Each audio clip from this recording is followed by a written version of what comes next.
ಸುಮ್ಮನೆ ಮಾತಕ್ಕೆ ಕೇಳ್ತೀನಿ, 10 ಗಂಟೆ ಆಗ್ತಾ ಇದೆ, ಇನ್ನು ಮನೆಗಿನ ಕಡೆ ಹೋಗಲ್ವಾ ಅಂತ.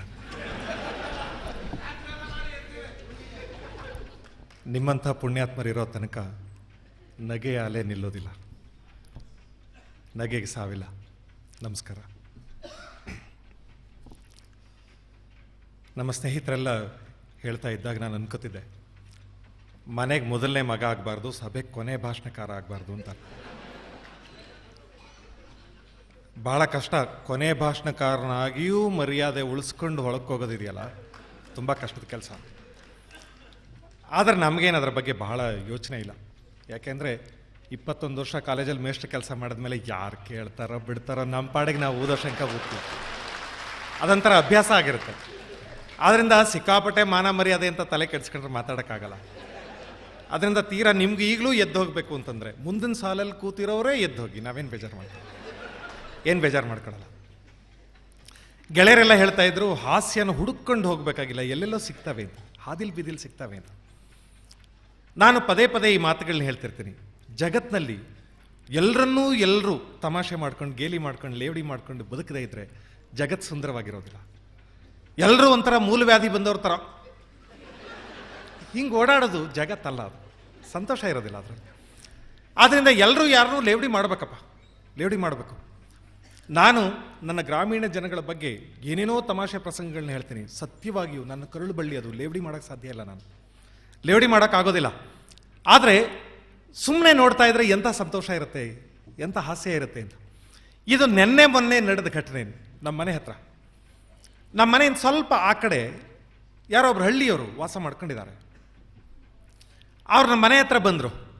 ಹೊರಗಡೆ ಯಾರೋ ನಮ್ಮ ಹುಡುಗರು ನಿಂತಿದ್ರು, ಚಾಮರಾಜನಗರದ ಕಡೆಯವರು. ಮೇಷ್ಟ್ರಿದಾರೆ ಹೇಳಿ ಒಳಗ ಅಂದರು. ನಾನು ಯಾರೋ ನನ್ನೇ ಕೇಳ್ತಾ ಇದ್ದಾರೆ ಅಂತ ಹೊರಕ್ಕೆ ಬಂದೆ. ಪುಟ್ಮಲ್ಲಪ್ಪ ಅಂತ ಅವ್ರ ಹೆಸರು. ಪುಟ್ಮಲ್ಲಪ್ಪ ಅವ್ರಿಗೆ ನಮಸ್ಕಾರ, ಏನು ಸಮಾಚಾರ ಅಂದೆ. ಅಲ್ಲ ಸರ್, ಈ PVC ಪರೀಕ್ಷೆ ಆಯ್ತಲ್ಲ, ನಮ್ಮ ಹುಡುಗನ ಪರೀಕ್ಷಾ ಅಲ್ಲಿಂದ ಈಚೆಗೆ ಕಳಿಸ್ಬಿಟ್ಟಿದಾರಂತ, ಅದಕ್ಕೆ ಹೊಸಿ ಲಾಂಚ ಗಿಂಚ ಕೊಟ್ಟು ಸರ್ ಮಾಡಬೇಕಾಗಿತ್ತು, ಅದಕ್ಕೆ ನೀವು ಪುರ್ಸತ್ತಾಗಿದ್ದಾರೆ, ಹಂಗೆ ನೋಡ್ಕೊಂತ ಬಂದೆ. ಒಂದು ಮಾತು ಉತ್ಪ್ರೇಕ್ಷೆ ಮಾಡ್ತಾ ಇಲ್ಲ ನಾನು, ಒಂದು ಶಬ್ದ ಉತ್ಪ್ರೇಕ್ಷೆ ಮಾಡ್ತಾ ಇಲ್ಲ, ಇದೇ ಮಾತು. ಅದಕ್ಕೆ ಯಾರಿಗೋ ಲಂಚ ಗಿಂಚ ಕೊಟ್ಟು ಸರ್ ಮಾಡವು, ಅದಕ್ಕೆ ಪುರ್ಸತ್ತಾಗಿದ್ದಾರೆ ಅಂತ ಕೇಳೋ ಅಂತ ಬಂದು. ನಾನು ಪರೀಕ್ಷೆ ಹಾಲಲ್ಲಿ ಏನಾಯಿತು ಅದೇ ಹೇಳಿ, ನಮ್ಮ ಹುಡುಗ ಒಂದು ಸಣ್ಣದೊಂದು ಚೀಟಿ ಮಡಿಕೊಂಡಿದ್ದಂತ ಹೇಳಿ. ಅಲ್ಲ, ಏನು ಧರ್ಮಕರ್ಮ ಬೇಡ ಹೇಳಿ ಜನಕ, ಇಷ್ಟುದ್ಲು ಚೀಟಿ ಸಿಕ್ಕಿದ್ರೆ ಅದಕ್ಕೆ ಅರಿದೈದನ್ನ ಈಚೆ ಕರ್ಕೊಂಡ್ಬಂದ್ಬಿಡ್ದ ಹೇಳಿ. ಆ ಸಣ್ಣದಂತ ಹೇಳಿ, ಇಷ್ಟೇ ಉದ್ದಂತೆ, ಅದಕ್ಕೆ ಅರಿದೈದು ಈಚೆ ಕರ್ಕೊಂಡ್ಬಂದ್ಬಿಡ್ದ ಹೇಳಿ ಅಂದ. ನಾನು ಇಲ್ಲ ನೋಡಿ, ಚೀಟಿ ತಗೊಂಡು ಹೋದ್ರೆ ಪರೀಕ್ಷೆ ಎಲ್ಲ ತಪ್ಪೇ, ಹಾಗೆಲ್ಲ ಲಂಚ ಗಿಂಚ ಕೊಟ್ಟು ಸರಿ ಮಾಡೋಕ್ಕಾಗೋದಿಲ್ಲ, ತಪ್ಪು ಅಂದೆ. ಅಲ್ಲ ಸ್ವಾಮಿ, ಏನು ತಪ್ಪು ಮಾಡ್ದವನ್ನೆಲ್ಲ ಜೈಲ್ಗೆ ಹಾಕ್ಬಿಟ್ಟಿದಾರ. ಅವ ಯಾರೋ ಒಬ್ಬ ದನಿನ ಮೇವನೆಲ್ಲ 1000 ಕೋಟಿ ಹೊಡೆದ್ನಂತ, ಅವನೇನು ಜೈಲ್ಗೆ ಹಾಕಿದಾರ. ಆ ಬೀದಿಲಿ ಲೋಲಪತಿಯಾಗಿ ತಿರ್ಗಾಡ್ಕೊಂಡಿಲ್ವಾ, ಅದಕ್ಕೆ ನಮ್ಮ ಹುಡುಗನ ಈಚೆ ಕರೆದು ಬಿಟ್ಟಿದಾರು. ಅಲ್ಲ, ಅದಕ್ಕೆ ಆ ತಾಲೂಕು ಆಫೀಸ್ಲೋ DC ಆಫೀಸ್ಲೋ ಯಾರು ಲಂಚ ಗಿಂಚ ಕೊಟ್ಟರು ಸರ್ ಮಾಡುವಂತ ಬನ್ನಿ ಅದಕ್ಕೆ. ಜನ ಹೆಂಗೆ ಅನ್ಕೊಂಡಿದ್ದಾರೆ ಅಂದರೆ ನಮ್ಮ ತಪ್ಪು ಅಲ್ವೇ ಅಲ್ಲ ಅದು. ಅವನು ಎಷ್ಟು ಸರಳವಾಗಿದ್ದಾನೆ ಅಂದರೆ, ಏನೋ ಒಂದು ಸಣ್ಣ ಕಾಪಿ ಮಾಡ್ದಪ್ಪ, ಏನು ಮಹಾ ತಪ್ಪು ಅಂತ. ಅವನು ಅದನ್ನೇನು ಮೆಲ್ಲಗೂ ಹೇಳ್ತಾ ಇಲ್ಲ, ಬೀದಿಲಿ ನಿಂತ್ಕೊಂಡು ಜೋರಾಗಿ ಸಾರ್ತಾ ಇದ್ದಾನೆ. ಏನೋ ಒಂದು ಸಣ್ಣ ಚೀಟಿ ಅಂತ ಹೇಳಿ, ಇಷ್ಟ ಉದ್ದದಂತೇಳಿ ಅಂತ, ಇಷ್ಟುದ್ದಕ್ಕೆ ಆಚೆ ಕಳಿಸ್ಬಿಟ್ಟಾರ ಅಂತ ಅವನಿಗೆ ಇದೇನು ಧರ್ಮಕರ್ಮ ಗೊತ್ತಿಲ್ವಾ ಅಂತ. ನನಗೆ ಅದಕ್ಕೆ ನೆನಪಾಯ್ತು. ನೋಡಿ, ನಾವು ಧರ್ಮಕರ್ಮ ವಿಷಯ ಮಾತಾಡುವಾಗೆಲ್ಲ ಒಂಥರ ನಮ್ಮ ಪರವಾಗಿ ಮಾತಾಡ್ತೀವಿ, ನಮ್ಗೆ ಅನುಕೂಲವಾಗ ಮಾತಾಡ್ತೀವಿ. ಯಾವುದೋ ಒಂದು ನೆನಪಿಗೆ ಬಂತು. ಅದ್ಯಾರೋ ಅಂಗಡಿಗೆ ಹೋದ್ರಂತೆ. ಅಂಗಡಿಗೆ ಹೋಗಿ ಏನೋ ಪದಾರ್ಥ ತಗೊಂಡ್ರಪ್ಪ. ಪದಾರ್ಥ ಒಂದು 5 ರೂಪಾಯಿ ಪದಾರ್ಥ ತಗೊಂಡ್ರು. ಅಂಗಡಿಯವನಿಗೆ 100 ರೂಪಾಯಿ ಕೊಟ್ಟರು, 50 ರೂಪಾಯಿ ಕೊಟ್ಟರು. ಮೊದಲನೇ ಸಲ 50 ರೂಪಾಯಿ ಕೊಟ್ಟರು. ಅವನು ಪಾಪ ಕನ್ಫ್ಯೂಸ್ ಮಾಡ್ಕೊಂಡ, ಇವ್ರು 100 ರೂಪಾಯಿ ಕೊಟ್ಟಿದ್ದಾರೆ ಅಂತ ಅನ್ಕೊಂಡು 85 ರೂಪಾಯಿ ವಾಪಸ್ ಕೊಟ್ಟ. ಇವ್ರು ಜೇಬಲ್ಲಿ ಇಟ್ಕೊಂಡ್ರು, ಹೊರಟೋಗ್ಬಿಟ್ರು. ಇನ್ನೊಂದು 8 ದಿವಸ ಆದಮೇಲೆ ಮತ್ತೆ ಅದೇ ಅಂಗಡಿ ಹತ್ರ ಬಂದರು. ಮತ್ತೆ ಆವತ್ತು ಇನ್ನೊಂದು 15 ರೂಪಾಯಿ ಸಾಮಾನು ತಗೊಂಡ್ರು. ಅವತ್ತು 100 ರೂಪಾಯಿ ಕೊಟ್ಟರು. ಇವನು ಸ್ವಲ್ಪ ಕನ್ಫ್ಯೂಸ್ ಮಾಡಿಕೊಂಡು 35 ರೂಪಾಯಿ ವಾಪಸ್ ಕೊಟ್ಟ. ತಕ್ಷಣ ಈ ಮನುಷ್ಯ ಹೇಳಿದ್ರು, ಅಲ್ಲ ಕಣಯ್ಯ, 100 ರೂಪಾಯಿ ಕೊಡ್ತಾ ಇದ್ದೀನಿ, 85 ಕೊಡಬೇಕು, 35 ಕೊಡ್ತಾ ಇದೆಯಲ್ಲ, ಧರ್ಮನ ಇದು. ಧರ್ಮದ ವಿಷಯ ಯಾವಾಗ ಬರುತ್ತೆ ನೋಡಿ, ಧರ್ಮನ ಇದು ಅಂತ. ಅದಕ್ಕೆ ಅಂಗಡಿಯನ್ನು ಹೇಳ್ದ, ಸ್ವಾಮಿ ನನಗೆ ಭಾಳ ಚೆನ್ನಾಗಿ ನೆನಪಿದೆ, ಹೋದ ವಾರ ನೀವು ಬಂದಿದ್ರಿ, ಆವಾಗಲೂ ನಾನು ಕನ್ಫ್ಯೂಸ್ ಮಾಡ್ಕೊಂಡು ನಿಮ್ಗೆ 35 ಕೊಡಬೇಕಾಗಿತ್ತು, 85 ಕೊಟ್ಬಿಟ್ಟೆ, ಅವಾಗ ಧರ್ಮದ ವಿಷಯ ಹೇಳಲೇ ಇಲ್ಲ, ಈಗ ಧರ್ಮ ಅಂತ ಮಾತಾಡ್ತಿದ್ದೀರಿ ಅಂದ ತಕ್ಷಣ ಅವನು ಹೇಳ್ದ, ನೋಡು, ಎಲ್ಲ ಮನುಷ್ಯನು ತಪ್ಪು ಮಾಡೋದು ಸಹಜಪ್ಪ, ಮೊದಲನೇ ಸಲ ತಪ್ಪು ಮಾಡಿದೆ, ಹೋಗ್ಲಿ ಪರವಾಗಿಲ್ಲ ಅಂತ ಸುಮ್ಮನೆ ಆಗ್ಬಿಟ್ಟೆ. ಎರಡನೇ ಸಲ ತಪ್ಪು ಮಾಡಿದಾಗಲೂ ಸುಮ್ಮನೆ ಇರೋ ಧರ್ಮ ಅಲ್ಲ ಕಣ. ಅಲ್ಲ, ಅವ್ರವ್ರಿಗೆ ಧರ್ಮದ ಸುದ್ದಿ ಯಾವಾಗ ಬರ್ತವೆ ಅಂತ ನಮ್ಗೆ ಅನುಕೂಲ ಆಗುವಾಗ ಧರ್ಮದ ಸುದ್ದಿ ಮಾತಾಡ್ತೀವಿ. ನಾನು ಆವಾಗ ಈ ಮಾತು ಹೇಳ್ತಾ ಇರ್ತೀನಿ, ಎಲ್ಲರೂ ಅವ್ರವ್ರದ್ದೊಂದು ಪ್ರಪಂಚ ಸೃಷ್ಟಿ ಮಾಡ್ಕೋತಾರೆ, ನಮ್ಮದೇ ಪ್ರಪಂಚ ಹುಟ್ಟಿಸ್ಕೋಬೇಕು ಈ ಲೋಕನೇ ಮರೆತು ಅಂತ. ಜಿ ಪಿ ರಾಜರತ್ನಂ ಅವ್ರ ಒಂದು ಒಳ್ಳೆ ಪದ್ಯ. ನೀವು ಎಲ್ಲಿಯಾದರೂ ಬಸ್ ಸ್ಟ್ಯಾಂಡಲ್ಲಿ, ಟೀ ಅಂಗಡಿ ಹತ್ರ, ಅಲ್ಲಿ ಇಲ್ಲಿ ಜನ ಕೂತಿರ್ತಾರಲ್ಲ, ಹಳ್ಳಿಯವ್ರು ಕೂತಿರ್ತಾರಲ್ಲ, ಅಲ್ಲಿ ಅವ್ರು ಮಾತಾಡೋದನ್ನು ಗಮನಿಸಿ. ನನಗೆ ಮೈಸೂರಿನಲ್ಲೊಬ್ರು ಬಹಳ ದೊಡ್ಡ ಪ್ರೊಫೆಸರ್ ಒಬ್ರು ಇದ್ದಾರೆ, ಅವ್ರು ಹೇಳ್ತಾ ಇದ್ರು, ನಾನು ಬಹಳ ಸಲ ಅಮೆರಿಕಕ್ಕೆ ಇಂಗ್ಲೆಂಡ್ಗೆ ಹೋಗಿ ಬಂದು ಮಾಡ್ತೀನಪ್ಪ, ಆ ದೇಶನೆಲ್ಲ ನೋಡಿದಾಗ ಏನು ಜನ ಅಂತಾರೆ, ಎಲ್ಲ ಬರೀ ಜವಾಬ್ದಾರಿಯಿಂದ ಮಾತಾಡಬೇಕು. ನಮ್ಮ ದೇಶ ನೋಡ್ರಿ, ಡೆಮೋಕ್ರಸಿನ ಎಷ್ಟು ಚೆನ್ನಾಗಿ ಜನ ಅನುಭವಿಸ್ತಾ ಇದ್ದಾರೆ ಅಂದರೆ ಅವ್ರ ಮನಸ್ಸಿಗೆ ಬಂದಿದ್ದು ಮಾತಾಡ್ತಾರೆ, ಅವ್ರಿಗೆ ಇಷ್ಟ ಬಂದಿದ್ದನ್ನು ಮಾತಾಡ್ತಾರೆ. ಇಂಥದ್ದೊಂದು ಸ್ವಾತಂತ್ರ್ಯ ಇಲ್ಲದೆ ಇದ್ರೆ ಈ ಯಾವ ಸುಡುಗಾಡು ಡೆಮೋಕ್ರಸಿನ್ರಿ ಅದು. ನನಗೆ ಇದು ಯಾಕೋ ತಲೆಯಲ್ಲಿ ಸುಮ್ಮನೆ ಗುಂಗಿ ಹುಳ ಕೊರೆಯೋದಂಗೆ ಕೊರಿತಾ ಇತ್ತು. ಒಂದ್ಸಲ ಯಾವುದೋ ಒಂದು ಕಟ್ಟೆ ಮೇಲೆ ಕೂತಿದ್ದೆ, ಜನ ಮಾತಾಡ್ಕೊತಾ ಇದ್ರು, ಸುಮ್ಮನೆ ಹಳ್ಳಿಯವ್ರು ಕೂತ್ಕೊಂಡು ಮಾತಾಡ್ಕೊತಾರೆ. ಎಂಥ ಸುಂದರವಾದ ಪ್ರಪಂಚ ಅದು. ಒಬ್ಬ ಇನ್ನೊಬ್ಬನಿಗೆ ಹೇಳ್ತಾನೆ, ನೀ ಏನೇ ಹೇಳು ವಾಜಪೇಯಿಗೆ ತಿಳುವಳಿಕಿಲ್ಲ. ಅವನ ಪಕ್ಕದಲ್ಲಿರೋನು ತಿಳುವಳಿಕಿಲ್ಲ ಅಂದ್ಬಿಟ್ರೆ ಯಾಕೆ ಅಂದ. ಅವನು ನನ್ನ ಮಾತು ಕೇಳಬೇಕು. ಇವನು ಕಟ್ಟೆ ಮೇಲೆ ಟೀ ಕುಡಿತಾವನು ಎಂಟಾಣಿ ಕೊಟ್ಟು, ಇವನು ಮಾತು ಕೇಳ್ಬೇಕು, ನನ್ನ ಮಾತು ಕೇಳ್ಬೇಕು. ಅಲ್ಲಕ್ಕನೇ ಅವನು ಅವನು ಎಂತ ಮುಸರಪ್ಪ ಗಿಸರಪ್ಪ ಅವನು ತಾವು ಎಂತ ಯುದ್ಧ ಮಾಡೋದು, ಅವನೇನು ತಿಳ್ಬೇಕೆ ಬಿಡವಾ, ಕರೆದು ಬಿಟ್ಟು ಕೇಳ್ಬಿಡದಪ್ಪ ಕುಂಡಿಸ್ಕೊಟ್ಟು. ಲೇ ನಿಂದೇನಲ್ಲೇ ಕಾಶ್ಮೀರದಲ್ಲಿ ನಿನಗೆ ಎಷ್ಟು ಬೇಕು ನನಗೆ ಎಷ್ಟು ಬೇಕು ತೀರ್ಮಾನ ಮಾಡ್ಕೊಬಿಡದಪ್ಪ. ಯಾರು ಒಬ್ರು ಉಪ್ಪು ಸಪ್ಪೆ ಉಂಡ್ರ ಜನವೇ ಇಲ್ವಾ ಜಗತ್ತಲ್ಲಿ, ತೀರ್ಮಾನ ಮಾಡ್ಕೊಳ್ಳೋದು. ಅದಕ್ಕೆ ಎಷ್ಟೊತ್ತಲ್ಲ ಗುದ್ದಾಡ್ತಾ ಕೂತ್ಕೊಂಡಾರ. ಇನ್ನು ಅವನು ನೋಡು ಮ್ಯಾಲ ಕೂತವನಲ್ಲ ದೊಡ್ಡ ಮನ್ಸು. ಯಾರು ಹೇಳು, ರಾಷ್ಟ್ರಪತಿ ಅಂತ ಕಲಾಮು ಅಂತಾರಲ್ಲ ದೊಡ್ಡ ಮನ್ಸು. ಅವನೇನು ಮಾಡ್ಬಿಟ್ಟ, ಬಾಂಬ್ ತಯಾರಿ ಮಾಡ್ಬಿಟ್ಟ. ಬಾಂಬ್ ತಯಾರಿ ಮಾಡ್ಬಿಟ್ಟು ಮಟ್ಟಗೋಗಿ ಅಲ್ಲಿ ಕೂತ್ಕೊಂಡ ಚುಚ್ಚ ಅವನ ಕೈಲೇ ಅದೇ. ಈಗೇನಾರ ಅವನು ಗಸ್ಮಿಸಿ ಅಂದರೆ ಅಮುಕ್ ಬಿಡ್ತಾನೆ, ಡಮಾರ್ ಅನ್ನಿಸ್ಬಿಡ್ತಾನೆ. ಹಂಗೆ ಯಾವಾಗಲೂ ಮನ್ಸ ಮಾಡೋದು ಮಾಡಿಬಿಡ್ಬೇಕು, ಮೆಲ್ಲಗೆ ಕೂತಿರ್ಬೇಕು, ಉನ್ನಾರ ನೋಡ್ಕೊಂಡು ಹೊಡಿಬೇಕು. ಅವನು ಬುದ್ಧಿವಂತ. ಇವನು ಮೂರು ದಿನಕ್ಕೂ ಬಸ್ಸಲ್ಲಿ ಹೋಗೋದು, ರೈಲಲ್ಲಿ ಹೋಗೋದು, ಇದೇ ಆಡೋದು. ತಿಳುವಳಿಕಿಲ್ಲ ಬಿಡು ಅವನಿಗೆ. ನನಗೆ ಅದು ಅವನ ಪ್ರಪಂಚಪ್ಪ. ಅವನು ಇಷ್ಟ ಬಂದಂಗೆ ಮಾತಾಡ್ಕೊತಾನೆ, ಏನು ಬೇಕಾದ್ರೆ ಮಾತಾಡ್ತಾನೆ. SM ಕೃಷ್ಣನಿಗೆ ತಿಳುವಳಿಕೆ ಇಲ್ಲ ಬಿಡು. ಅದೇನು ಬಸ್ಸಲ್ಲಿ ಹತ್ಕೊಂಡು ಊರೆಲ್ಲ ಹೋಗ್ಬೇಕಾ? ಏನೋ 4 ಜನಕ್ಕೆ ಒಳ್ಳೆ ಕೆಲಸ ಮಾಡಿದ್ರೆ ಅವ್ರು ಓಟ ಕತ್ಕೊಂಡ್ರ? ಇವ್ನು ಹೇಳ್ಬೇಕಾ ನಾವು ಮಾಡೀವಿ ಕೆಲಸ ಅಂತ ಹೇಳ್ಬೇಕಾ? ಅದೇ ತಿಳುವಳಿಕಿಲ್ಲ ಜನಕ್ಕೆ. ಇಂಥದ್ದೊಂದು ಪ್ರಪಂಚ ಸೃಷ್ಟಿ ಮಾಡ್ಕೊಳ್ಳೋದಿದೆಯಲ್ಲ, ಡೆಮೋಕ್ರಸಿಯ ಖಬರ್ ಅಂದರೆ ಅದು. ಅವ್ರಿಗೆ ಇಷ್ಟ ಬಂದಿದ್ದು ಮಾತಾಡ್ತಾರೆ, ಯಾರ ಬಗ್ಗೆ ಬೇಕಾದ್ರೂ ಮಾತಾಡ್ತಾರೆ, ಏನನ್ನು ಬೇಕಾದ್ರೂ ಮಾತಾಡ್ತಾರೆ. ಎಲ್ಲದಕ್ಕೂ ಜವಾಬ್ದಾರಿ ಇರಬೇಕಾಗಿಲ್ಲ. ಯಾಕಂದ್ರೆ ಮನುಷ್ಯನಿಗೆ ಎಲ್ಲಿ ಅವನೆಲ್ಲ ಭಾವನೆಗಳಿಗೂ ಒಂದು ವೆಂಟ್ ಬೇಕು ನೋಡಿ, ಅದೆಲ್ಲಿಯೋ ಹರಿದು ಹೋಗ್ಬೇಕು ನೋಡಿ, ಅದೆಲ್ಲಿಯೋ ಹಾರು ಹೋಗ್ಬೇಕು ನೋಡಿ. ಅದಕ್ಕೆ ಬೇಕಾದಾಗ ಮುಚ್ಚಳ ತೆರಿತಾನೆ, ಏನನ್ನು ಬೇಕಾದ್ರೂ ಮಾತಾಡ್ಕೊತಾರೆ. ಬಹಳ ಸುಂದರವಾದ ಪ್ರಪಂಚ ಅದು. ಬಂಧುಗಳೇ, ನಾನು ನಮ್ಮ ಹಳ್ಳಿಯನ್ನು ಮತ್ತೆ ನಿಮಗೆ ನೆನಪಿಸ್ತಿದ್ದೀನಿ. ಸಿಟಿನಲ್ಲಿ ಮಕ್ಕಳನ್ನ ಓದಿಸ್ತಾರೆ ನೋಡ್ಬೇಕು. ನಾನು ಈಗ ಒಂದು ಸ್ವಲ್ಪ ದಿವಸ ಹಿಂದೆ ಯಾರ್ದೋ ಮನೆಗೆ ಹೋಗಿದ್ದೆ. ಅವ್ರು ಬಾಗಿಲು ತೆಗೆದವರು, ಮನೆ ಗೃಹಿಣಿ ಬನ್ನಿ ಅಂತ ಆಕಳಿಸ್ಕೊಂಡು ಹೊರಗೆ ಬಂದರು. ಆಮೇಲೆ ನಾನು ಒಳಗಡೆ ಹೋಗಿ ಕೂತ್ಕೊಂಡೆ. ಕಾಫಿ ಕುಡಿತೀರಾ ಅಂದರು. ನಾನು ಯಾಕೆ ಹಿಂಗೆ ಮಾತಾಡ್ತಾರೆ ಅಮ್ಮ, ಕೂತ್ಕೊಳ್ಳಿ ಅಂದರು. ನನಗೇನೋ ಒಂಥರ ಮನೇಲಿ ಏನೋ ಮೌನದ ವಾತಾವರಣ, ಏನೋ ಅಪಶಕನ, ಎಂಥದ್ದೋ ಅಶುಭ ಏನೋ ನಡೆದೋಗ್ಬಿಟ್ಟಿದೆ ಅಂತ. ಆಮೇಲೆ ನಾನು ಮೆಲ್ಲಗೆ ಕೇಳಿದೆ, ಅಲ್ಲ ಮೆಲ್ಲಗೆ ಮಾತಾಡ್ತಿದ್ದೀರಲ್ಲ ಯಾಕೆ? ಅವ್ರು ಹೇಳಿದ್ರು, ಏನೂ ಇಲ್ಲ, ನಮ್ಮ ಹುಡುಗನಿಗೆ ಪರೀಕ್ಷೆ. ಎಷ್ಟನೇ class? 3rd standard, final exam ಓದ್ಕೊತಾ ಇದ್ದಾನೆ, ಅದಕ್ಕೆ ಯಾರು ಮಾತಾಡ್ತಾ ಇಲ್ಲ. ಇಂಥ ಸೀರಿಯಸ್ಸು ಜನ. 3ನೇ ಕ್ಲಾಸ್ಗೆ ಇಡೀ ಮನೆ ಸ್ಮಶಾನ ಮೌನ, ಸ್ತಬ್ಧವಾಗಿಬಿಡ್ತದೆ. ನನಗೆ ತಕ್ಷಣ ನಮ್ಮ ಹಳ್ಳಿ ಜ್ಞಾಪಕ ಬಂತು. ಆ ಹಳ್ಳಿನಲ್ಲಿ ನನಗೆ ಎಲ್ಲವೂ ಕಿವಿ ಮೇಲೆ ಬಿದ್ದಿರೋ ಮಾತುಗಳು ಹೇಳ್ತಿದ್ದೀನಿ. ನಿಮ್ಮ ಹುಡುಗ ಸ್ಕೂಲ್ಗೆ ಹೋಗ್ತಾ ಇದ್ದಾನ ಅಂತ ಮೇಷ್ಟ್ರು ಕೇಳಿದ್ರೆ, ಈ ಸ್ಕೂಲ್ಗ ಹೋಗ್ತಾ ಇರ್ಬೋದು, ಅವ್ರ ಅಪ್ಪ ಹೋಗ್ತಾ ಇರ್ಬೋದು. ಅಲ್ಲ, ನೀವು ಸರಿಯಾಗಿ ಹೇಳಿ, ನಾವು ಹೆಸರು ಬರ್ಕೋಬೇಕು, ಹೋಗ್ತಾ ಇದ್ದಾನ ಇಲ್ವಾ? ಅದೇಪ್ಪ ಈಗ ಒಂದು 7-8 ದಿವಸದಲ್ಲಿ ಸಿಲೇಟು ಪುಸ್ತಕ ಹಿಡ್ಕೊಂಡತ್ತಾಗ ಒಯ್ತಾ ಇರ್ಬೇಕೇನೋ. ಒಯ್ತಾ ಇದ್ರೆ ಹಂಗಾರೆ ಎಷ್ಟೇ ಕ್ಲಾಸು ಅಂತ ಗೊತ್ತಿರ್ಬೇಕು ನಿಮಗೆ. ಗೊತ್ತು ಎಷ್ಟೇ ಕ್ಲಾಸು? ನಮ್ಮ ಹುಡುಗ ಅದೆಷ್ಟೋ 3, 5, 9 ಎಷ್ಟೋ ಹೇಳ್ದ. ರೇಂಜ್ ಎಷ್ಟಿದೆ ನೋಡಿ, 3, 5, 9 ಎಷ್ಟು ಬೇಕಾದ್ರೂ ಇರ್ಬೋದು. ಅಷ್ಟು ಜವಾಬ್ದಾರಿಯಿಂದ ಓದಿಸ್ತಿದ್ರು ಜನಗಳನ್ನವರು ಮಕ್ಕಳನ್ನ. ನಾವೆಲ್ಲ ಚಿಕ್ಕ ವಯಸ್ಸಲ್ಲಿ ಮೇಷ್ಟ್ರ ಜೊತೆ ಹೋಗ್ತಾ ಇದ್ವು. ಸೆನ್ಸಸ್ ಮಾಡೋದಕ್ಕೆ ವರ್ಷಕ್ಕೊಂದ್ಸಲ ಮಕ್ಕಳ ಕಡ್ಡಾಯ ಶಿಕ್ಷಣದ ಸೆನ್ಸಸ್ ಅಲ್ಲ, ಆವಾಗ ಹೋಗ್ತಿದ್ವು. ಆವಾಗ ಮೇಷ್ಟ್ರು ಕೇಳೋರು, ಯಜಮಾನ್ರೆ ನಿಮ್ಮ ಮನೇಲಿ ಎಷ್ಟು ಮಕ್ಕಳು ಅಂದರೆ ಅವನು ಆವಾಗ ಮೇಷ್ಟ್ರ ಎದುರಿಗೆ 2, 1 3, 1 4, 2 6, 1 7 ಬರ್ಕೊಳ್ಳಿ. ಅಲ್ಲಿ ತನಕ ಲೆಕ್ಕನೇ ಹಾಕೊಂಡಿರ್ತಿರಲ್ಲ ಪುಣ್ಯಾತ್ಮನು. ಅವ್ರು ಮೇಷ್ಟ್ರು ಬಂದಾಗ ಲೆಕ್ಕ ಹಾಕೋನು ಎಷ್ಟಾದವು ಮಕ್ಕಳು ಅಂತ. ಆ 7 ಅಂತಿದ್ದಂಗೆ ಹಿಂದ್ಗಡೆ ಅವನು ಹೆಂಡ್ತಿ 7 ಅಂತೀಯೇ, ಸುರೇಶನ್ ಬುಟ್ಟೆ ಬಿಟ್ಟಿದೆಯೇ ಅನ್ನೋಳು. ಅವನ ತಕ್ಷಣ 8 ಅವನೊಬ್ಬವನೇ, ಅಯ್ಯೋ ಆ ಬಡಿ ಬಗ್ಗೆ ಎಲ್ಲ ಕಡೆ ಮರ್ತೋಗ್ಬಿಡ್ತಾನೆ, ಬರ್ಕೊಳ್ಳಿ ಅವನೊಬ್ಬನೇ 8. ನಿಮ್ಮ ಮನೇಲಿ ಇಸ್ಕೂಲ್ಗೆ ಹೋಗೋ ಮಕ್ಕಳು ಎಷ್ಟವೆ? ಇಸ್ಕೂಲ್ಗೆ ಹೋಗೋ ವಯಸ್ಸಿನ ಮಕ್ಕಳು ಎಷ್ಟವೆ? ಇಸ್ಕೂಲ್ಗೆ ಹೋಗೋ ವಯಸ್ಸಿನ ಮಕ್ಕಳು ಅಂದರೆ ಎಷ್ಟು ವರ್ಷದವು ಬೇಕು ನಿಮಗೆ? ಅಲ್ಲ, ಈ 5-6 ವರ್ಷದವು, 5-6 ವರ್ಷದವು ಒಂದು 2-3 ಇರಬೇಕು ಅಂತ ಲೆಕ್ಕಾಚಾರ ಇಲ್ಲ. ನನಗೆ ನೆನ್ನೆ ತಾನೇ ನಮ್ಮ ಸ್ನೇಹಿತರೊಬ್ಬರು ಹೇಳಿದ್ರು, ಈ ಪ್ರಸಂಗಗಳನ್ನ ಅವ್ರ ಜೊತೆ ಹಂಚ್ಕೋತಾ ಇದೆ. ನೆನ್ನೆ ನಮ್ಮ ಸ್ನೇಹಿತರು ಹೇಳಿದ್ರು, ಅವರು ಭಾಳ ಚಿಕ್ಕ ವಯಸ್ಸಿನಲ್ಲಿ ಯಾರೋ ಹೋಗೋರ ಜೊತೆ ಮಲೆ ಮಹದೇಶ್ವರ ಬೆಟ್ಟಕ್ಕೆ ಹೊಟ್ಟೋಗ್ಬಿಟ್ರಂತೆ. ಈಗ ಕನ್ನಡದ ಬಹಳ ದೊಡ್ಡ ಪ್ರೊಫೆಸರ್ ಅವರು.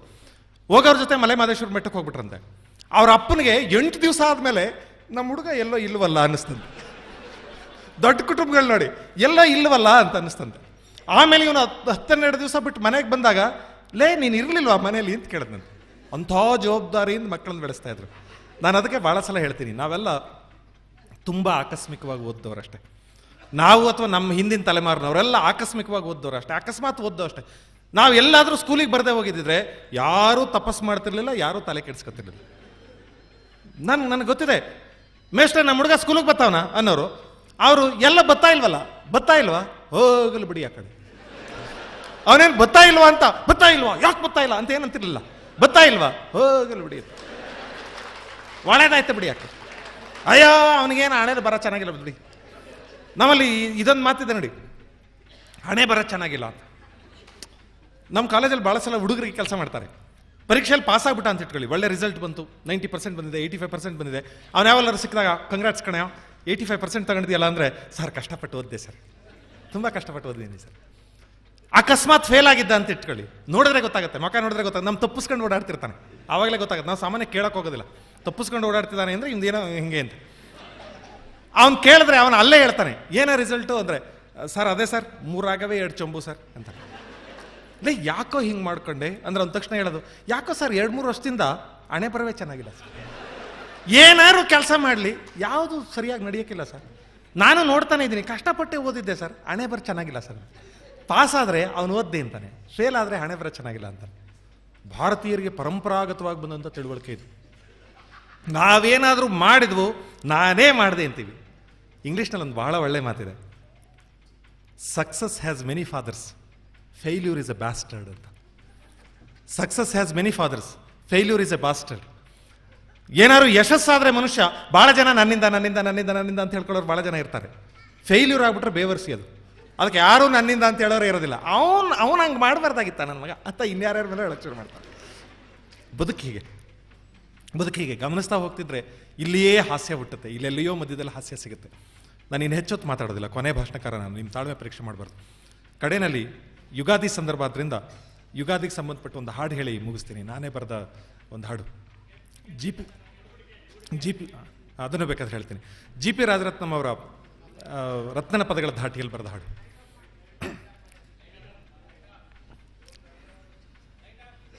ವರ್ಷ ಆಯ್ತು ನಿನ್ನ ಮಕ ನೋಡಿ ಹೆಂಗಿದ್ದಿ ಉಗಾದಿ, ಪ್ರಪಂಚವೆಲ್ಲ ಸುತ್ತ ಬಂದಿದ್ದಿ ಹೆಂಗಿತ್ತು ನಿನ್ನ ಹಾದಿ.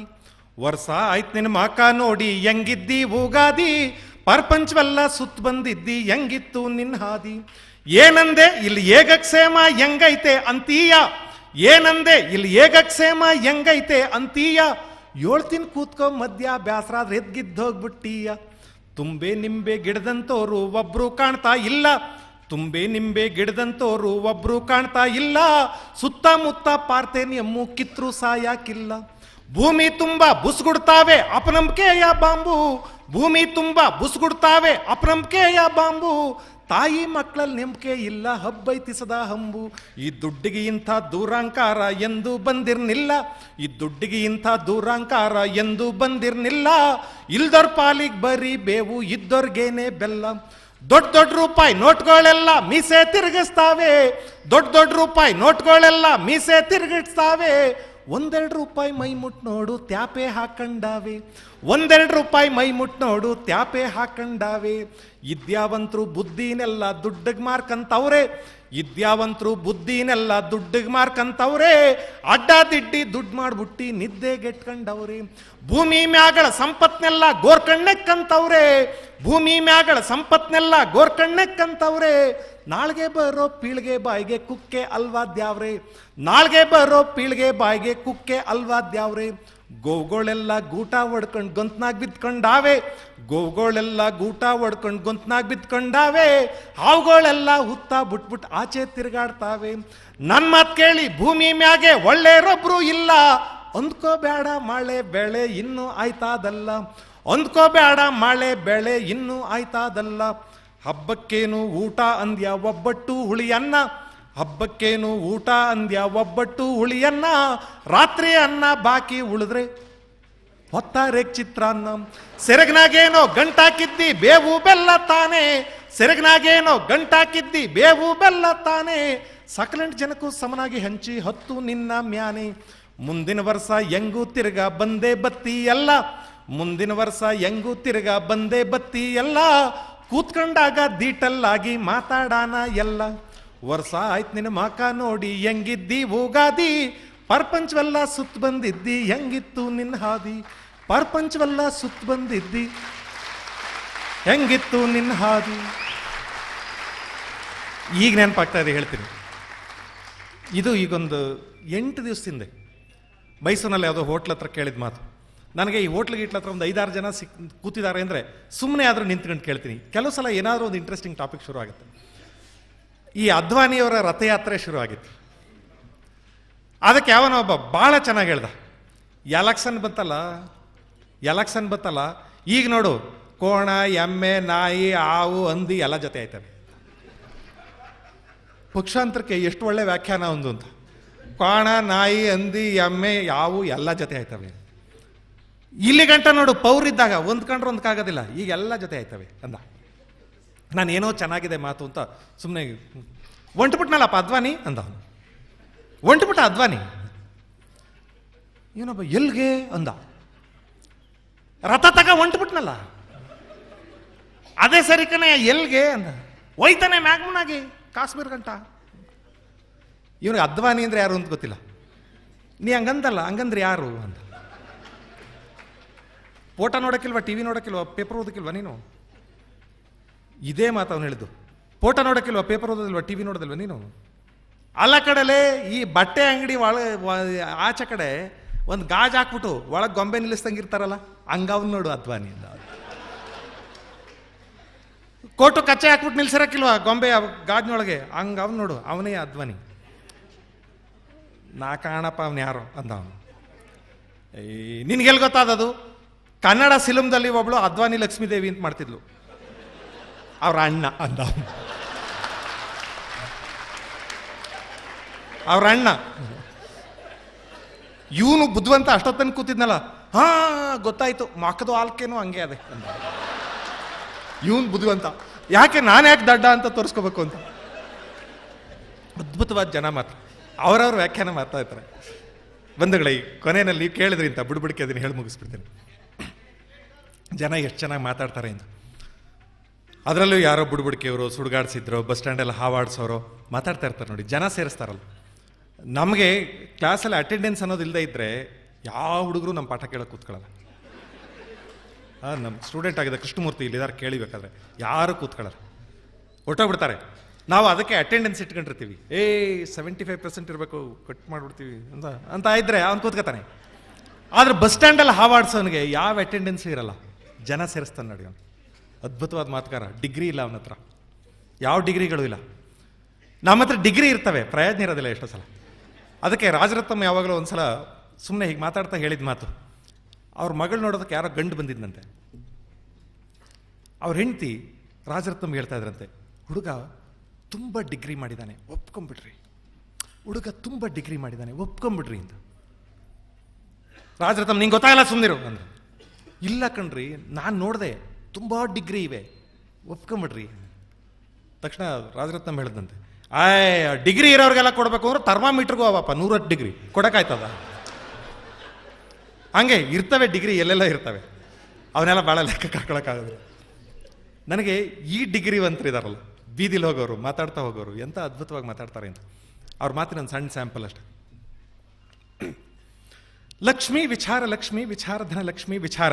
ಗೌಡ ನಿನ್ನ ಮನಸ್ಸಿನಲ್ಲಿ ಒಂದು ಲಕ್ಷ್ಮೀ ವಿಚಾರ ಕಟ ಕಟ ಕಟ ಕಟ ಅಂತ ಉಂಟ ಇಲ್ವ? ನಿಜಾದ್ರ ನಿಜಾನ, ಸುಳ್ಳಾದ್ರ ಸುಳ್ಳನ್ನು, ಸುಳ್ಳು ತಟಪಟ ಬೇಡ, ಬುಡ್ಬುಡ್ಕ ರಾಮಜನ ತಾವ. ನಮ್ಮೂರು ದೂರ ಅಲ್ಲ, ದೇಶ ಅಲ್ಲಿ ಮೀರಿಸಿದ್ರೆ ಬಳಿತ ಗಡಪಾದ ಕಲ್ಲೂರು ಚಳ್ಳಕೆರೆ ತಾಲೂಕು. ನಿನ್ನ ಮನೇಲಿ ಒಂದು ಮುಟ್ಟು, ಒಂದು ಚಿಟ್ಟು, ಒಂದು ಯಂತ್ರ, ಒಂದು ಮಂತ್ರ, ಒಂದು ಭೂತ, ಒಂದು ಪ್ರೇತ, ಒಂದು ಪೀಡೆ, ಒಂದು ಪಿಚಾಚಿ ಅಂದ್ರೆ ಕಾಗದ ಬರೆದು ಪೋಸ್ಟ್ ಮಾಡಿ ನಮ್ಮ ಹೆಸರು ಕಳಿಸ್ಬಿಟ್ಟು ನಾಳೆ ಬಂದು ನಿನ್ನ ಕಂಟಿಗೆ ಹೊಡೆದು ಕೊಡ್ತೀವಿ. ಅರ್ಥವಾಯ್ತಾ? ಹೋದ ವರ್ಷದಿಂದ ಹಣೆ ಬರ ಅಂದ್ರೆ ಟೇಮ್ ಅಂದ್ರೆ ಗಾಚಾರ ಪಾಪ ಮಿಸ್ಟಿಕ್ ಆಗ್ಬಿಡ್ತು, ಇಟ್ಟೆ ಜಿಂದಕ್ಕೆ ಆಗ್ಬಿಡ್ತು, ತೊಟ್ಟ ಬಟ್ಟೆ ಚಿಂದಿ ಆಗ್ಬಿಡ್ತು, ಸೊಪ್ಪು ಸೋರದಂಗೆ ಸೋರಾಗ್ಬಿಟ್ಟೆ ಪಾಪ. ಅರ್ಥವಾಯ್ತಾ? ಒಂದು ಹಣ ಮಾಡಬೇಕು, ಒಂದು ಆಸ್ತಿ ಮಾಡಬೇಕು, ಒಂದು ಗದ್ದೆ ತೆಗಿಬೇಕು, ಮುಂದಕ್ಕೆ ಮರಿ ಹೆಣ್ಣು ಕಣ್ಣು ಮದುವೆ ಮಾಡಿ ತಣ್ಣಗೆ ಬದುಕಬೇಕು ಅನ್ನೋ ಯೋಗ ನಿನ್ನ ಹಣೆಯಲ್ಲಿ ಬರೆದಿತ್ತು ಪಾಪ. ನಿಂತಿದ್ದವನು ಕೂತೋಗ್ಬಿಟ್ಟೆ, ಕೂತಿದ್ದವನು ಕುಸಿದೋಗ್ಬಿಟ್ಟೆ, ಕುಸಿದಿದ್ದವನು ಮನಗೋಗ್ಬಿಟ್ಟೆ ಪಾಪ, ಸೊಪ್ಪು ಸೋರದಂಗೆ ಸೋರೋಗ್ಬಿಟ್ಟೆ ಪಾಪ. ಅರ್ಥವಾಯ್ತಾ? ಗೌಡ ಬಹಳ ದೊಡ್ಡ ಮನುಷ್ಯನ ಮಗ ನೀನು, ಬಹಳ ದೊಡ್ಡ ಮನುಷ್ಯನ ಮಗ. ನಿಮ್ಮ ಅಪ್ಪ ಪುಣ್ಯಾತ್ಮ, ತಂಪತ್ರಲ್ಲ ಅವನ ಹೆಸರು ಹೇಳ್ಬೇಕು, ಬಹಳ ದೊಡ್ಡ ಮನುಷ್ಯ. ಒಂದು ಊದ್ಗಡ್ಡಿ ಕೊಟ್ಟರು ಊರಿಗೆ ಬೆಂಕಿ ಹಾಕ್ತಾ ಇದ್ದ ಪುಣ್ಯಾತ್ಮ. ದೊಡ್ಡ ಮನುಷ್ಯನ ಮಗ ನೀನು, ತಂಪತ್ರಲ್ಲ ನೆನಬೇಕು ಅಂಥವನ ಮಗ ನೀನು.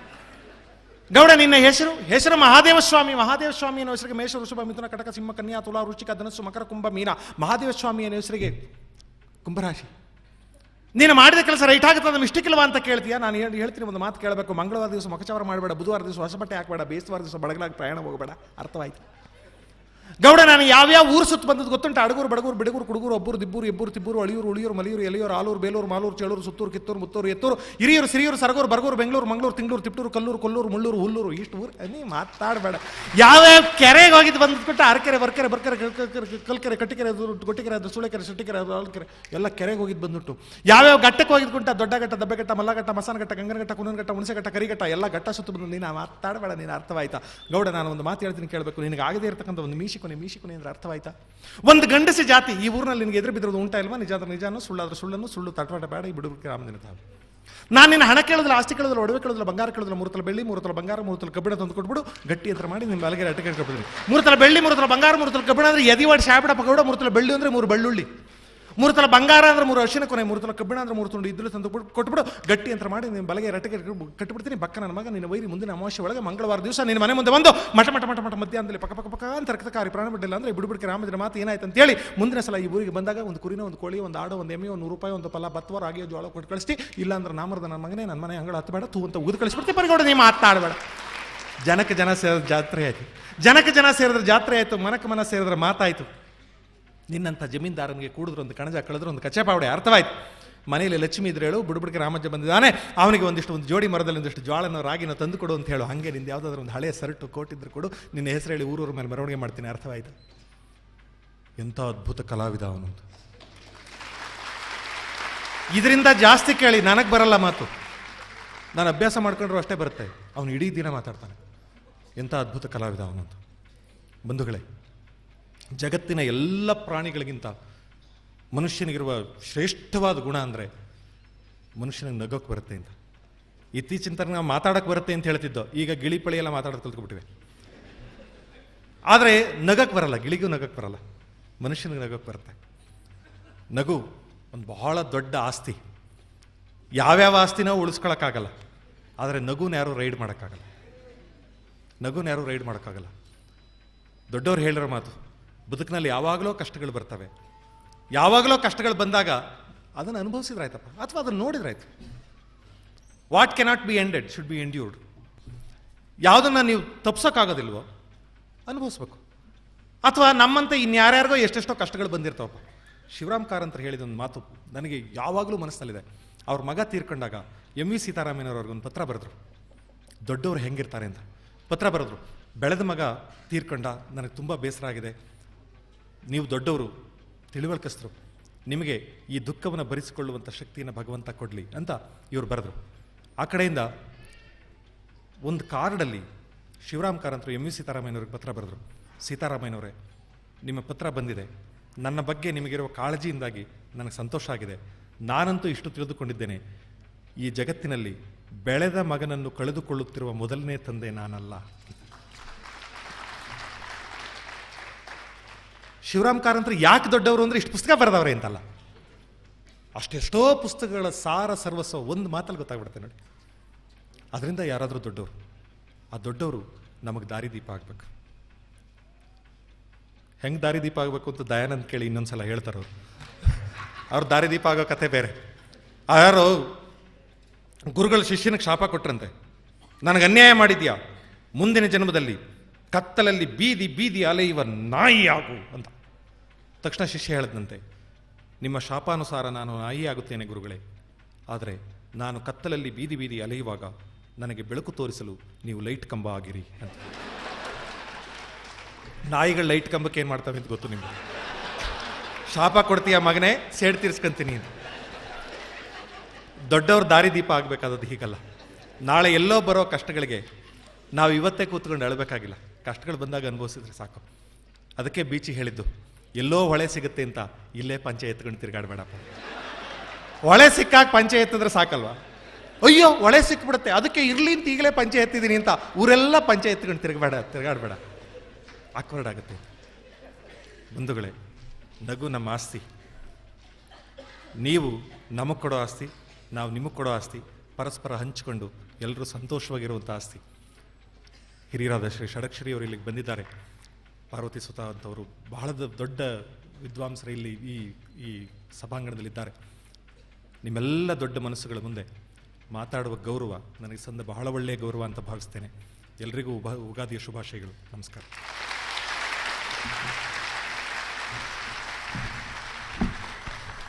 ಇನ್ನು ಕಡೆಯ 10 ನಿಮಿಷಗಳನ್ನು ದಯಾನಂದ್ ಅವರು ನಿಮ್ಮನ್ನು ಕುರಿತು ರಂಜಿಸ್ತಾ ಇದ್ದಾರೆ. ಕಣ್ಣಲ್ಲಿ ನೀರು ತೊಟ್ಟಿಸುವಂತಹ ಒಂದು ಹಾಸ್ಯವನ್ನು ನೀವು ನೋಡಿ. ಲಾರಿ ರೆಕಾರ್ಡಿಂಗ್ ಕಂಪನಿಯವರು ಬಹಳ ಒಳ್ಳೆಯ ಕೆಲಸವನ್ನು ಮಾಡಿದ್ದಾರೆ ಹಾಸ್ಯೋತ್ಸವದ ಬಗ್ಗೆ.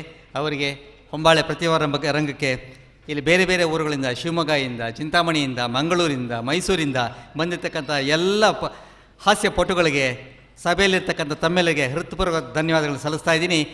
ಈಗ ದಯಾನಂದ್ ಅವರು ಬಂದು ನಿಮ್ಮನ್ನು ಕುರಿತು 10 ನಿಮಿಷಗಳ ಕಾಲ ನಾನ್ ಸ್ಟಾಪ್ ಕಾಮಿಡಿಯನ್ನು ಕೊಡ್ತಾ ಇದ್ದಾರೆ. ಇದೀಗ ದಯಾನಂದ್. ಎಲ್ಲರಿಗೂ ನಮಸ್ಕಾರ. ಇಷ್ಟೊತ್ತಾದರೂ ಕುಳಿತಿದ್ದೀರಾ, ಭಾಳ ಸಂತೋಷ. ಆದರೆ ಒಂದು ಬೆಲ್ ಬೇರೆ ಬಂದಿದೆ, ಇನ್ನೊಂದು ಬೆಲ್ಲು ಹೊಡಿಯಲ್ಲ ಅವರು. ಗೊತ್ತಿದೆ ನನಗೆ, ಅಭ್ಯಾಸ ಇದೆ ಇಲ್ಲಿ. ಆದರೆ ಒಂದು ಧೈರ್ಯ ಇದೆ, ಏನು ಅಂದರೆ ಕಮ್ಮಿ ಜನ ಇಲ್ಲ ಇಲ್ಲಿ, ನನ್ನ ಸಪೋರ್ಟಿಗೆ ನೀವೆಲ್ಲ ಇದ್ದಿರಲ್ಲ, ಧೈರ್ಯ ಇದೆ ನನಗೆ. ನಾನು ಇಷ್ಟು ದಿವಸ ಏನೇ ಕಾರ್ಯಕ್ರಮ ಮಾಡಿದ್ರು ಜನಗಳ ಧೈರ್ಯದ ಮೇಲೆ ಮಾಡಿರೋದು ನಾನು. ಅದರಿಂದ ನನಗೆ ಆಮೇಲೆ ಅವರು ಭಾಷಣ ಎಲ್ಲ ಮುಗಿಸ್ತು, ಲಾಸ್ಟ್ ಭಾಷಣ ನಾನು ಅಂದರು. ವಂದನಾರ್ಪಣೆ ಆದಮೇಲೂ ಕೆಲವು ಮಾತಿರುತ್ತೆ ಅಂತ ಈಗಲೇ ಗೊತ್ತಾಗಿದ್ದು ನನಗೆ. ನೀವೆಲ್ಲ ಏನು ಕೆಲವರೆಲ್ಲ ಬೆಳಗ್ಗೆ ವಾಕಿಂಗ್ ಎಲ್ಲ ಹೋಗ್ಬೇಕಾದ್ರೆ ಏನು ಯೋಚನೆ ಮಾಡಬೇಡಿ, ಯಾಕಂದರೆ ನೀವು ನಕ್ಕಿದ್ರೆ ಮುಂಚೆ ಕಾಲದಲ್ಲಿ ಇಷ್ಟೊಂದು ನಗ್ತಿರಲಿಲ್ಲ. ದೊಡ್ಡವರೆಲ್ಲ ಬಂದು ಸೀರಿಯಸ್ಸಾಗಿ ಕೂತ್ಕೊಂಡಿರೋರು, ನಕ್ಕರೆ ಮರ್ಯಾದೆ ಹೋಗ್ಬಿಡ್ತಿದೆ ಅಂತ. ಚಪ್ಪಾಳೆನೂ ತಟ್ಟಲ್ಲ, ಯಾಕಂದ್ರೆ ಚಪ್ಪಾಳೆ ಹೊಡೆದ್ರೆ ಅವ್ನು ಟಾಪ್ಗೆ ಹೋಗ್ಬಿಡ್ತಾನೆ, ಅವ್ನು ಸ್ಟೇಜ್ ಮೇಲೆ ಇರೋನು.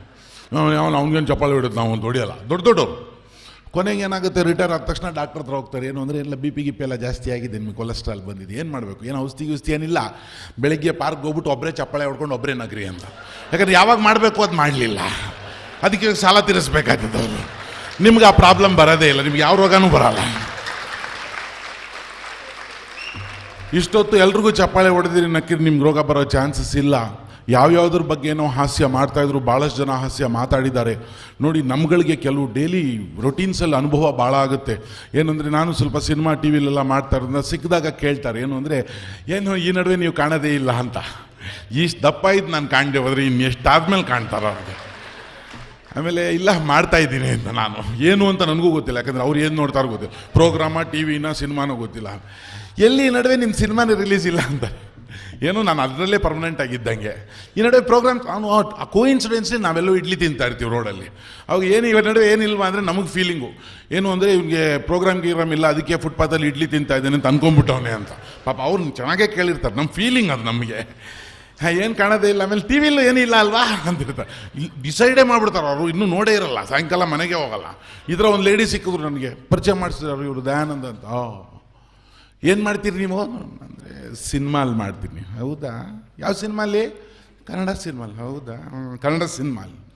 ನಾವು ಸಿನಿಮಾನೇ ನೋಡಲ್ಲಪ್ಪ, ನಮಗೆ ಟೈಮೇ ಇಲ್ಲ. ಈ ಮರ್ಯಾದೆ ತೆಗೆ ಕೇಳಬೇಕಾಗಿತ್ತ ನಮಗೆ. ಆಮೇಲೆ ನಾನು ಮರ್ಯಾದೆ ಉಳಿಸ್ಕೋಬೇಕಲ್ಲ, ಇಮಿಡಿಯೇಟ್ ನಂದಿಲ್ಲ ಮೇಡಮ್, ನಾನು TV ಸೀರಿಯಲಲ್ಲೂ ಮಾಡ್ತೀನಿ. ಹೌದಾ, TVಲಿ ಮಾಡ್ತೀರಾ? ಹಾಂ, ಯಾವ TVಲಿ? ಅದೇ ನಾನು ETV, ಉದಯ TV, ETV ಇಲ್ಲ. ಹೌದಾ, ನಮ್ಮಲ್ಲಿ ಅದೇನೋ ಒನಿಡಾ ತಂದವ್ರಿ, ಅದ್ರಲ್ಲಿ ಬರಲ್ಲ ಅಲ್ವಾ. ಇನ್ನೇನು ಜನರಲ್ ನಾಲೆಜ್ ಪರಮಾವಧಿ ರೀ ಅವ್ರದ್ದು. ನಂದಿಲ್ಲ, ನಾನು ಸೀರಿಯಲ್ಸೆಲ್ಲ ಬರ್ತೀನಿ, ನಂದೇ ಎಪಿಸೋಡ್. ಹೌದಾ, TVಲಿ ಮಾಡಿ ನಾವೆಲ್ಲಿ TVನೇ ನೋಡಲ್ಲ, ನಮಗೆ ಟೈಮೇ ಇಲ್ಲ. ಟಿ ವಿನೂ ನೋಡಲ್ಲ ಟೈಮ್ ಇಲ್ಲ, ಸಿನಿಮಾನೂ ನೋಡಲ್ಲ ಟೈಮ್ ಇಲ್ಲ. ನಂದು ಪ್ರೋಗ್ರಾಮ್ಸ್ ಎಲ್ಲ ಮಾಡಿ, ಹೌದಾ, ಓಹೋ ಅವ್ರು ಇರ್ತಾರೆಲ್ಲ ಮಾತಾಡ್ತೀರಾ, ನಾವೆಲ್ಲೂ ಹೋಗೋದೇ ಇಲ್ಲಪ್ಪ, ನಮಗೆ ಟೈಮೇ ಇಲ್ಲ. 3 ಸತಿ ಮರ್ಯಾದೆ ತೆಗೆದ್ರು. ಈಗ ನಾನು ಸುಮ್ಮನೆ ಇರೋಕ್ಕಾಗ್ತದ? ನಾನು ಕೇಳಿದೆ, ಏನಮ್ಮ ಮದುವೆ ಆಗಿದೆ? ಯಾವ ಮದುವೆ ಆಗಿದೆ? ಎಷ್ಟು ವರ್ಷ ಆಯಿತು? 2 ವರ್ಷ ಆಯಿತು. ಎಷ್ಟು ಜನ ಮಕ್ಕಳು? 2 ಮಕ್ಕಳು. ಇನ್ನು ಟೈಮಲ್ಲಿ ಇರ್ತದೆ. ಈ ಥರ ನಮ್ಮ ರೊಟೀನಲ್ಲಿ ಭಾಳಷ್ಟು ಜನ ಸಿಗ್ತಿರ್ತಾರೆ ನಮಗೆ. ನೋಡಿ, ಇವತ್ತಿನ ದಿವಸ ದೂರದರ್ಶನ ಬಗ್ಗೆನೂ ಕಾಮಿಡಿ ಮಾಡ್ತೀವಿ ನಾವು. ಏನು ಅಂದರೆ, ಮೊನ್ನೆ ಬಾಬ್ರಿ ಮಸ್ಜಿದ್ ಇಂಥ ವಿಷಯಗಳ ಬಗ್ಗೆ ಕಾಮಿಡಿ ಮಾಡಬೇಕಾಗಿದೆ. ಬಾಬ್ರಿ ಮಸ್ಜಿದ್ ಗಲಾಟೆ ಆಯಿತು. ಏನು ಬಾಬ್ರಿ ಮಸ್ಜಿದ್ ಹೊಡೆದಾಕಿದ್ರು, ಜನ ಅಲ್ಲ, ಓ ಓ ಓ ಓ ಫುಲ್ ಕರ್ಫ್ಯೂ ಬಾಂಬೆಲಿ, ಬಾಂಬೆ ಫುಲ್ ಕರ್ಫ್ಯೂ, ಸೈಲೆನ್ಸ್, ಯಾರು ಓಡಾಡಬಾರ್ದು, ಪೊಲೀಸ್ ಕರ್ಫ್ಯೂ, ಒಬ್ಬರು ರೋಡಲ್ಲಿ ಓಡಾಡಬಾರ್ದು. ಸೋಮವಾರ ಆಯಿತು, ಮಂಗಳವಾರ ಆಯಿತು, ಬುಧವಾರ ಆಯಿತು, ಗುರುವಾರ ಆಯಿತು, ಶುಕ್ರವಾರ ಫುಲ್ ಸೀರಿಯಸ್. ಭಾನುವಾರ ಯಾರು ಓಡಾಡೋಕ್ಕೆ ಇಲ್ಲ, ಪೊಲೀಸ್ ಕರ್ಫ್ಯೂ, ರೋಡಲ್ಲಿ ಯಾರು ಅಕ್ಕಿ ಬೇಳೆ ತರಕ್ಕೂ ಬಿಡಲಿಲ್ಲ. ಭಾನುವಾರ ಮಧ್ಯಾಹ್ನ 1:30 ಗಂಟೆ ಒಬ್ಬ ಚಾಕು ತಗೊಂಡ ಅಂತ ಬಂದ. ಅವನ ಹಿಂದೆ 4-5 ಜನ ಪೊಲೀಸ್ನವ್ರು ಅವ್ನು ಶೂಟ್ ಮಾಡಿ ಕಡ ಕಡ ಕಡ ಕಡಿತಾವ್. ಹಿಂದ್ಗಡೆ ಇರೋ ಪಾಪ ಅವ್ನು ಹೊಡಿಬೇಡಿ, ಅವ್ನು ಹೊಡಿಬೇಡಿ, ಅವ್ನು ಹೊಡಿಬೇಡಿ. ಯಾಕೆ ಹೊಡಿಬಾರ್ದು ಹೇಳಿ, ರೋಡಲ್ಲಿ ಬರಬಾರ್ದು ಅಂತ. ಇಲ್ಲ ಸರ್, ಬಾಕಿ ಜನ ಎಲ್ಲ ಪೊಲೀಸ್ ಕರ್ಫ್ಯೂ ಅಂತ ಆಚೆ ಬಂದಿಲ್ಲ.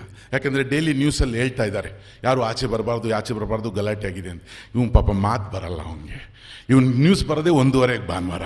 ಇವಾಗ ಅರ್ಥ ಆಗಿದೆ ಇವನಿಗೆ ಆಚೆ ಹೋಗ್ಬಾರ್ದು ಅಂತ. ನಾವೇನು ಮಾಡೋಕ್ಕಾಗ್ತದೆ? ಒಬ್ಬೊಬ್ರಿಗೆ ಒಂದೊಂದು ಪೀರಿಯಡಲ್ಲಿ ಅರ್ಥ ಆಗುತ್ತದು.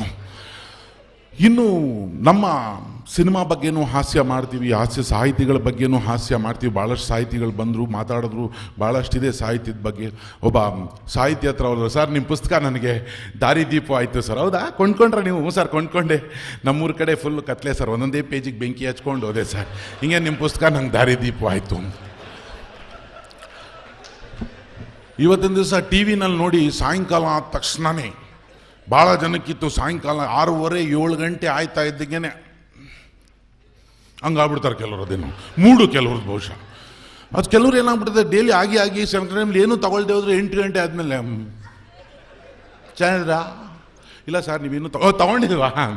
ಪ್ರಾಕ್ಟೀಸ್ ಆಗ್ಬಿಡ್ತದೆ ಬಾಡಿಗೆನೆ. ಹಂಗೆ ಅದೇ 7:30-8 ಗಂಟೆ ಆದ ತಕ್ಷಣ ಮತ್ತು ಕೆಲವ್ರಿಗೆ, ಎಲ್ಲರಿಗೂ ಇಲ್ಲ, ಮತ್ತು ಬೇಕು ಸ್ವಲ್ಪ ಏನೋ. ಇವಾಗ ಮನೆಗಳಲ್ಲೂ ಶುರು ಆಗ್ಬಿಟ್ಟಿದೆ ಅದು. ಏನು ಅಂದರೆ 8:30-9 ಗಂಟೆವರೆಗೂ ಎಲ್ಲರೂ ಸರಿಗಿರ್ತಾರೆ. 9:30-10 ಗಂಟೆಗೆ ನೋಡಿ ನೀವು, ಎಲ್ಲರ ಮುಖ ಹಿಂಗಾಗ್ಬಿಟ್ಟಿರುತ್ತೆ. ಒಬ್ರು ಸಂತೋಷ ಹಿಂಗೆ ಕೂತಿರಲ್ಲ. ಕ್ರೈಮ್ ಡೈರಿ ಮುಂಚೆ ಏನಾರು ಕೋಳಿ ಕುದ್ರಿ ಏನಾರು, ಈಗ ಕ್ರೈಮ್ ಡೈರಿ ನೋಡ್ತೀನಿ. ನನಗೇನು ಕ್ರೈಮ್ ಸ್ಟೋರಿ, ಕ್ರೈಮ್ ಡೈರಿ ಮುಂದೆ ಇದೆ. ಯಾರನ್ನ ನಿಂಗೆ ತಲೆ ಕದ್ರೆ ಬಡಿ, ನೆಕ್ಸ್ಟ್ ವಾರ ಇದೇ ಎಪಿಸೋಡ್ ನನಗೆ ಗೊತ್ತು ಕನ್ಫರ್ಮ್. ಏನಿಲ್ರಿ, ಪೇಪರ್ ನೋಡ್ತಾ ಜನ ಡಿಸೈಡ್ ಮಾಡ್ತಾರೆ, ನೋಡು ನೆಕ್ಸ್ಟ್ ಇವನು ಆಗ್ತಾನೆ, ಇಲ್ಲ ಅವನು ಆಗ್ತಾನೆ. ಏನು ಸರ್, ಏನು ಡಿಮಾಂಡ್ ಆಗ್ಬಿಟ್ಟಿದೆ, ಅದು ಫುಲ್ ಡಿಮಾಂಡು. ಅದು ವಾಯ್ಸ್ ಬೇರೆ ಎದುರಿಸೋಂಗೆ, ರವಿ ಬೆಳಗೆರೆ ಏನು ಬ್ಯೂಟಿಫುಲ್ ವಾಯ್ಸ್.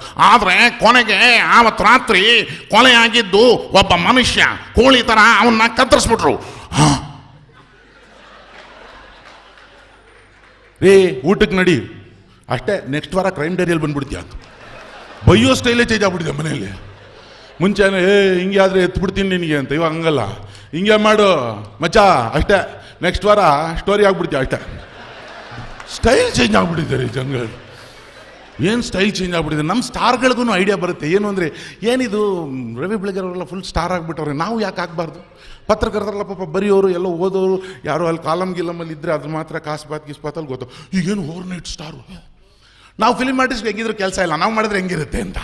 ನಮ್ಮ ಬಾಲಣ್ಣ ಗಿಲಣ್ಣ ಎಲ್ಲ ಇರುವಾಗ ಅವ್ರ ಕೈಯಲ್ಲಿ ಕ್ರೈಮ್ ಸ್ಟೋರಿ ಎಳಿಸ್ಬಿಟ್ಟಿದ್ದಾರೆ. ಯಾವ ಸ್ಟೈಲ್ ಅವರು, ಕೊನೆಗೆ ಆ ಮನುಷ್ಯ ಸತ್ತೋದ, ಅವ್ರ ಮಕ್ಕಳನ್ನ ಬಿಟ್ರ, 4 ಜನ ಅಡ್ಡಿಸ್ಕೊಂಡು ಚಾಕು ಹಾಕ್ಬಿಟ್ರಪ್ಪ, ಸತ್ತೋದ್ರು. ಯಾಕೆ? ಅಪ್ಪ ಮಾಡಿದ್ದು ಮಗನಿಗೆ ಆ ದೇವ್ರ ಲೆಕ್ಕಾಚಾರ ಆದ್ಬ್ರ.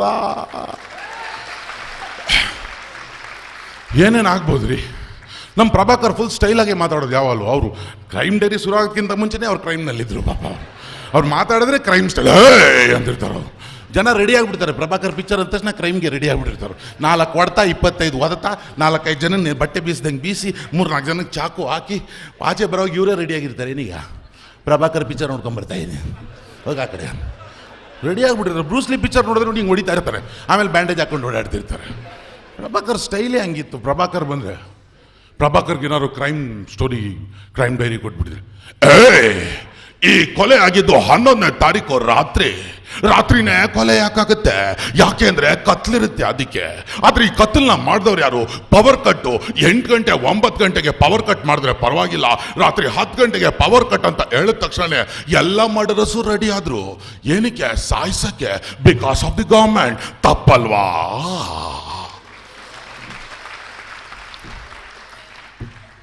ನಮ್ಮ ಒಬ್ಬೊಬ್ಬರು ನಮ್ಮ ಆ್ಯಕ್ಟ್ರಸ್ ಎಲ್ಲ ಅವ್ರವ್ರಿಗೆ ಪಾಪ ಮುಖ್ಯಮಂತ್ರಿ ಚಂದ್ರು ಭಾಳ ಒಳ್ಳೆ ವ್ಯಕ್ತಿ ಒಳ್ಳೆ ರಾಜಕಾರಣಿ. ಬಟ್ ಏನಂದರೆ ನಮ್ಮ ಸಿನಿಮಾದಲ್ಲ ಅವ್ರಿಗೆ ಆಪೋಸಿಟ್ ಕ್ಯಾರೆಕ್ಟರ್ ಕೊಡೋದು ರಾಜಕಾರಣಿದು. ಅವ್ರಿಗೆ ಕ್ರೈಮ್ ಸ್ಟೋರಿ ಕೊಟ್ಟರು, ಅವರು ರಾಜಕೀಯದ ಕ್ರೈಮ್ ಸ್ಟೋರಿ ಇದೆ, ಅವ್ರು ಮಾತಾಡಲಿ, ಇದಾದ್ರೆ ಇವ್ರು ಮಾತಾಡಲಿ. ಮುಖ್ಯಮಂತ್ರಿ ಚಂದ್ರು ಕ್ರೈಮ್ ಸ್ಟೋರಿ ಮಾತಾಡೋ ರಾಜಕೀಯದ. ಕೊನೆಗೆ ಊರಲ್ಲಿರೋ 4 ಜನ ಸೀದಾ ನಡ್ಕೊಂಡು ಹೋಗ್ತಾ ಇದ್ರು. ಜನ ಎಲ್ಲ ಏನ್ ಮಾಡಿದ್ರು? ಕಲ್ ತಗೊಬಂದ್ರು. ಆ 4 ಜನ ತಲೆ ಮೇಲೆ ಹಾಕ್ಬಿಟ್ಟು ಸುತ್ತಲೂ ನೋಡಿದ್ರು. ಆಮೇಲೆ ಏನ್ ಮಾಡಿದ್ರು? ಒಂದು ಬೌಟ ಹಾಕಿದ್ರು, ಒಂದು ಮರ ನೆಟ್ಟಿದ್ರು, ಹಳ್ಳ ತೊಡ್ಬಿಟ್ಟು ಮುಚ್ಚಿಬಿಟ್ರು. ಯಾಕೆ? ಇವ್ರು ಓಟ್ ತಗೊಂಡು ಮಾಡ್ಬೇಕಾಗಿದ್ದ ಕೆಲಸ ಮಾಡಿರ್ಲಿಲ್ಲ, ಅದಕ್ಕೆ ಸಮಾಧಿ ಮಾಡ್ಬಿಟ್ರು. ಜನ ಬುದ್ಧಿ ಕಲಿಸಿದ್ರು.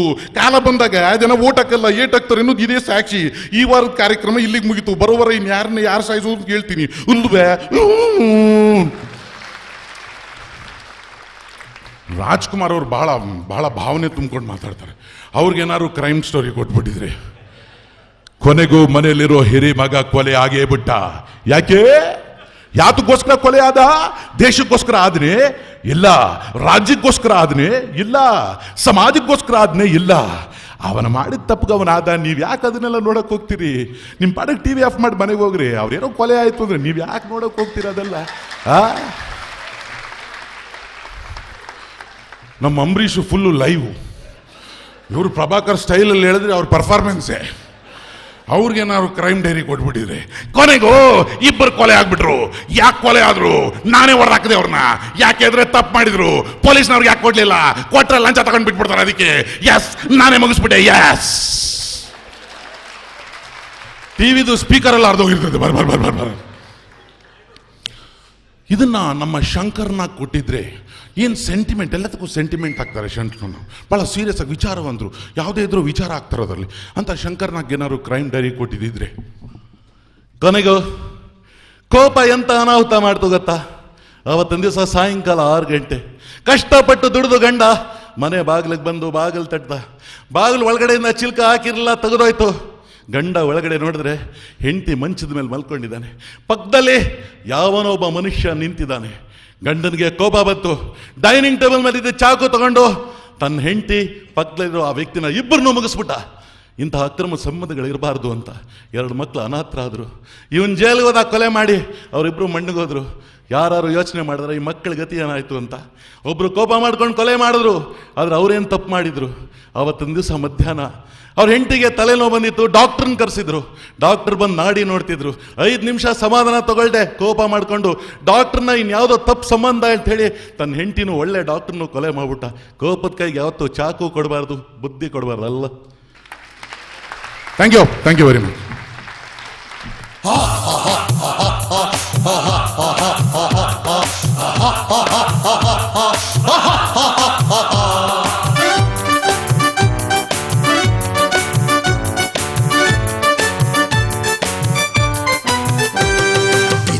ಭೋಜನವಿದು ನಗೆಯ ಭಕ್ಷ್ಯಗಳಿವು, ಮರೆತು ಎಲ್ಲ ನೋವು ನಗುವ ಬನ್ನಿ ನಾವು.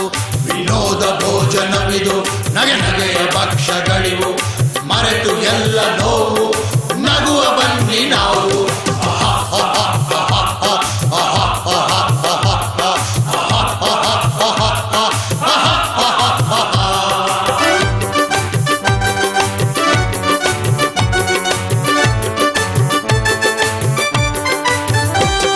ಜಮಾರೆ ಜೋಕು ಜೋರು ಹನಿಗವನ ಪಾಯಸ ಕೀರೋ, ವವಾರೆ ಶಾಯಿರೆಗಳು ಬಳ್ಳಾರೆ ಅಡಕವಾಡು.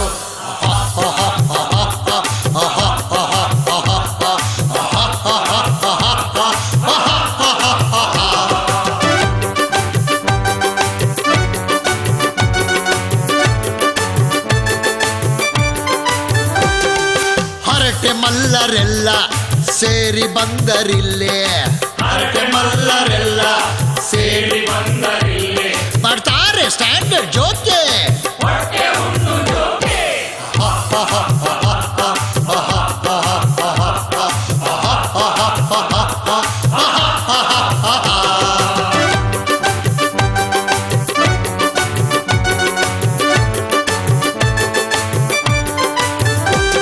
ಶ್ರೀಕಂಠ ಸುಧಾ ದುಂಡಿ ಇದೇ ಹಾಸ್ಯ ಬಂಡಿ ಬಂಡಿ ಗೌಡ್ರು ರಾಯರು ರುಚಿಯೋ ನಗೆಗೆ ಬೊಂಬಾಟ್ ರುಚಿಯೋ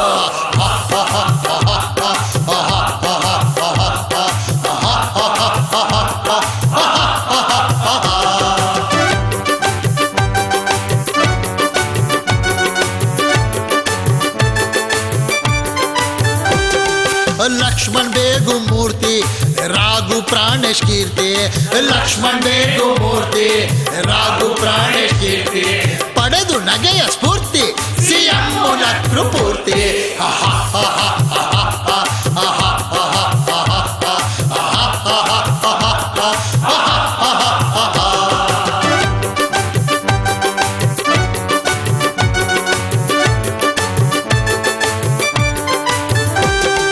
ನಗೆಯ ಮಹಾ ಮ್ಯಾಜಿಕ್ ಬದುಕಿಗಿದುವೆ ಟಾನಿಕ್ ಹುಡುಕ ಹೋದ್ರೆ ಲಾಜಿಕ್ ಲೈಫ್ ಆಗುತ್ತೈತ್ರಿ ಟ್ರಾಜಿಕ್